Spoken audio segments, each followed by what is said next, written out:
지난 작년 4월 총선에는 불출마를 했습니다만은 4월 총선 결과를 보고 이게 이 대통령과 집권 여당 쪽으로 행정부와 의회 권력이 너무 한쪽으로 모였고 그 이후에 지금까지 했던 걸 보면 뭐 예를 들면 이런 겁니다. 국민들께서 저희들 보고 맨날 그 싸우지 좀 마라 이러는데 그 말은 뒤집어서 해석하면 제발 우리 국민들이 제일 피해를 받고 고통받는 그런 일을 해결해 달라. 네.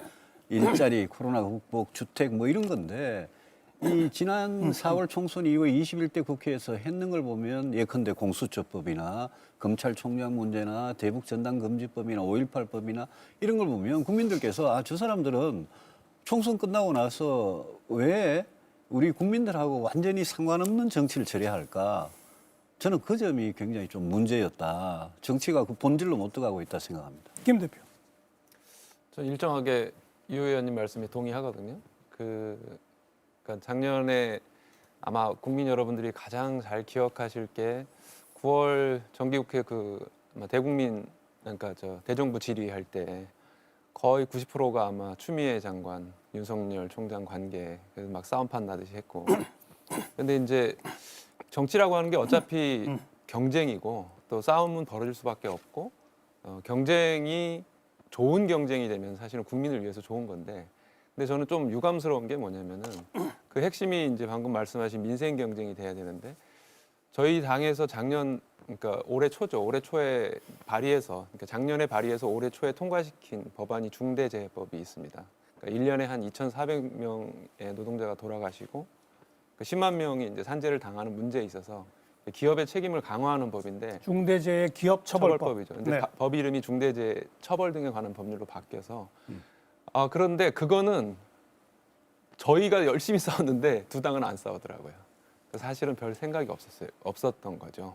그리고 거기서 이제 저희가 막 문제 제기하는 것이 그 중대재해법에서 가장 문제가 되는 것이 이제 돌아가시는 분의 80%가 50인 미만 사업장에서 돌아가시거든요. 뭐 건설 현장 같은데 특히 많이 돌아가시는데 그거는 3년 동안 거기서 돌아가시는 거는 처벌을 면제하자 이런 거를 이 거대 양당이 바로바로 합의하시더라고요. 사실은 그런 걸 갖고 싸워야 되는 거거든요.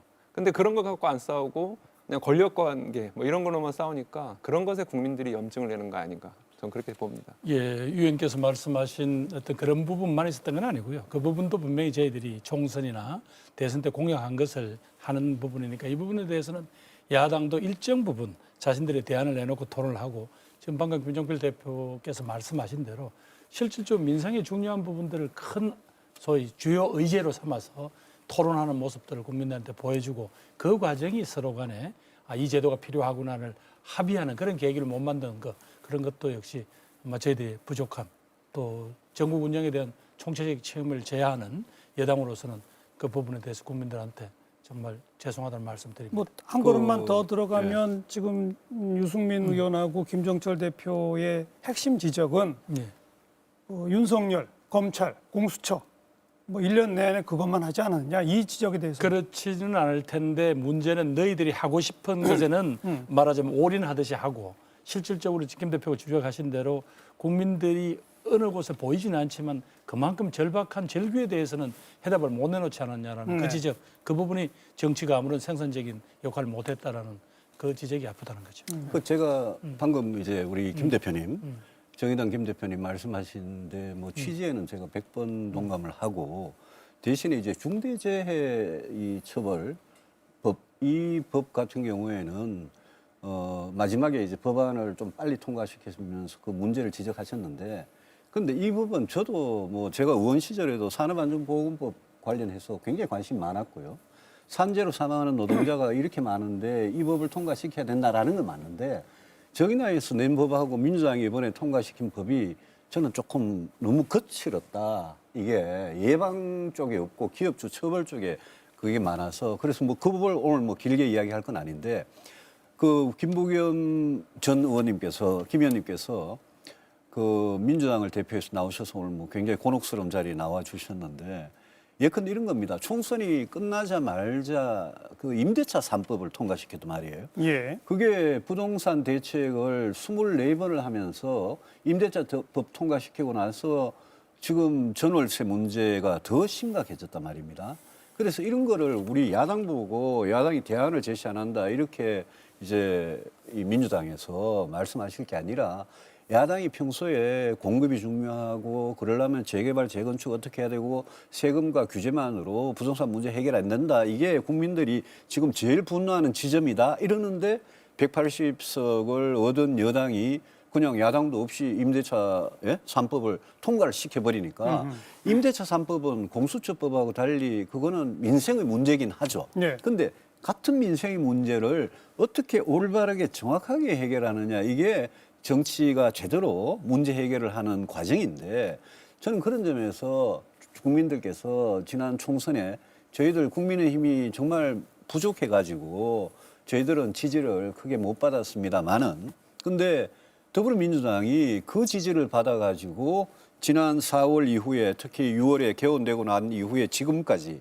더불어민주당이 했던 걸 보면 이거는 뭐 아까 민생 동영상에 민생을 중심으로 실사구시 좋은 말은 다 나옵디다마는 사실 민생에 대해서 뭘 했냐라는 그런 생각이 드는 겁니다. 한마디 들고 보고 해야 할 것 같은데요. 뭐 처음부터 이렇게 막 공격을 해대시면 제가 아까 지금 중대재해 기업처벌법이 중대재해에 관한 법률을 바뀐 과정이나 등등에 대해서 김영철 대표께서 앞서게 지적을 하셨는데 저는 결국은 이제 처벌보다는 분명히 예방과 거기에 대한 의무를 더 강화하고 촘촘히 하는 식으로 시행령을 제정할 때도 분명히 소위 안전을 지키는 사후의 처벌이 뭐 일종의 기업들한테 일종의 경고가 되겠지만 그보다는 분명히 예방에다가 지금보다 더 많은 투자와 사회적 관심과 안전을 할 수 있도록 그렇게 해서 결국 어렵사리 그리고 그 당사자들은 이게 말하자면 부족하다고 절규하는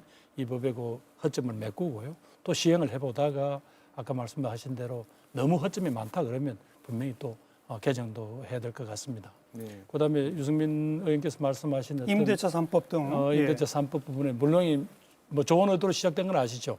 소위 뭐 지금까지 소위 부동산에 대한 국민들이 가지고 있는 건강한 욕망 자체에 대해서 좋은 의도로 24번을 하셨죠. 예. 뭐 죄송합니다만 그럼에도 불구하고 아까 이야기한 사실상 그 이 전세 세입자들의 권리를 보호해야 된다는 어떤 그 부분에 대해서 저희들이 좀 말하자면 그 부분만 보았지 그것이 시장에서 어떤 반응을 나타내고 그것이 결국 전세 풍기로 나타날 거라는 부분에 대해서 저희들이 조금 더 세심하지 못했다는 부분들은 여러 가지 아프게 생각합니다. 그래서 아마 신임 국토부 장관이 취임을 하면서 소위 공급에 대한 보통 사람들이 갖는 소위 거주의 개념이 아니라 소유의 개념으로서의 주택에 관한 부분들도 이제는 공급에 관한 부분들을 적극 검토하겠다는 취지로 이야기를 했으니까 뭐 오늘은 회초를 거기까지만 때리시고 요 문제는 좀 넘어가셨으면 좋겠습니다.